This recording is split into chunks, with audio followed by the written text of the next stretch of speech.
일본의 경제 보복의 일환인 수출 규제 이후 한일 간 갈등이 고조되는 가운데 일본 전범 기업과 거래하는 것을 금지하는 법안이 발의됐습니다. 국회 기억재정위원회 소속 김정우 더불어민주당 의원이 발의한 이번 국가계약법 개정안은 우리나라에 사과 및 보상을 하지 않은 일본 전범 기업이 투자하여 설립한 외국인 투자법인과 수의계약 체결을 금지하는 내용을 담고 있습니다. 김 의원은 개정안을 발의하며 조달청에서 받은 자료를 인용했는데요.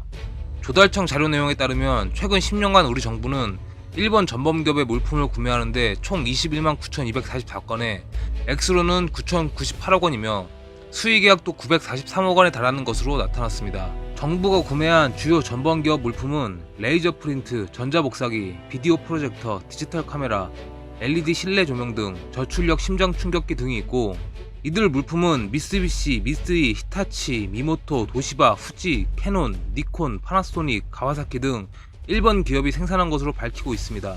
일본 전범 기업들의 제품 구매를 제한하자는 이야기는 이미 앞서서 국내 지자체들로부터 전국적으로 확산되고 있었고, 기재위 소속 김경협 민주당 의원은 한국투자공사로 하여금 일제강점기에 우리 국민을 강제 동원한 기록이 있는 일본 전범 기업에 대한 투자를 제한토록 하는 내용이 담긴 한국투자공사법 개정안을 대표 발의하기도 했습니다. 김경협 의원이 한국투자공사에서 받은 자료에 따르면 한국투자공사는 한국대법원 배상 판결 후 이행을 거부하고 있는 미쓰비시 중공업을 포함한 일본 전범기업 46개에 지난해 말 기준 4,634억 원가량을 투자 중인 것으로 나타났습니다. 또한 김광수 민주평화당 의원은 사회적 책임을 다해 투자할 의무가 있는 국민연금공단이 일본 전범기업에 투자하는 것을 제한하자는 국민연금법 일부 개정 법률안을 국회에 제출하기도 했습니다. 김광수 의원이 국민연금법 개정안을 제출한 이후 김성주 국민연금공단 이사장은 해외 언론과의 인터뷰에서 일제강점기 시절 전범기업에 대한 국민연금의 투자를 재검토 중이라고 밝히기도 했습니다. 최근 국민연금공단이 국회에 제출한 자료에 따르면 지난해 말 기준 공단은 일본 전범기업 75곳에 1조 2,300억 원을 투자하고 있으며 최근 5년치를 합산하면 5조가 넘는 것으로 알려졌습니다. 김성주 이사장이 인터뷰한 해외 언론은 국민연금공단은 세계 3위 규모의 자금이라며 이 같은 움직임은 일본에서 큰 반향을 일으킬 것이다 라고 말하기도 했습니다.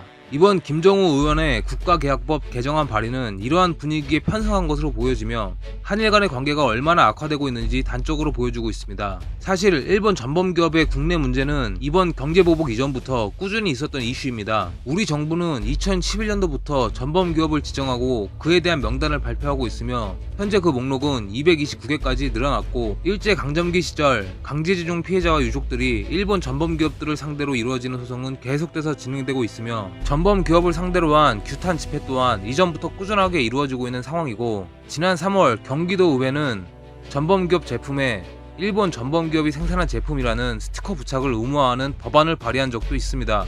당시에는 조례안이 결국 보류됐지만 최근 반일 분위기가 고조되자 다시 조례안을 내놓겠다는 입장을 밝히기도 했습니다.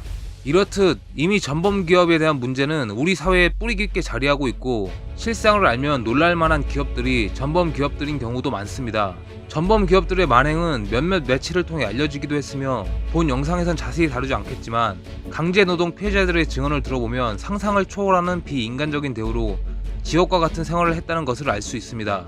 하지만 일본 전범 기업들은 한국 또는 한국에 있는 강제노동자 피해자들에게 어떠한 사죄나 보상도 하지 않고 있습니다. 재미있는 점은 우리나라 대법원이 강제징용이나 강제위안부 피해자에게 배상하라는 판결을 내리자 즉각 강력한 반발에 나선 반면, 중국과 미국의 강제징용 또는 강제노동 피해자들에게는 한국과는 정반대의 입장을 보이며 사죄와 보상을 했다는 점입니다. 진작에 수면 위로 올라와 화제가 되어야 했던 전범 기업과의 문제가 이번 일본의 경제 보복으로 인한 반일 감정 고조로 인해 가속된다는 사실이 한편으로는 씁쓸하기도 하지만, 이번 일을 계기로 진작에 매듭 지어져야 했던 일들을 확실하게 매듭 지을 수 있다면 그렇게 나쁘지만은 않은 일이라 생각됩니다. 일본의 이번 경제 보복은 일본이 참 잃을 것이 많다는 것을 잘 알려주고 있는 것 같습니다.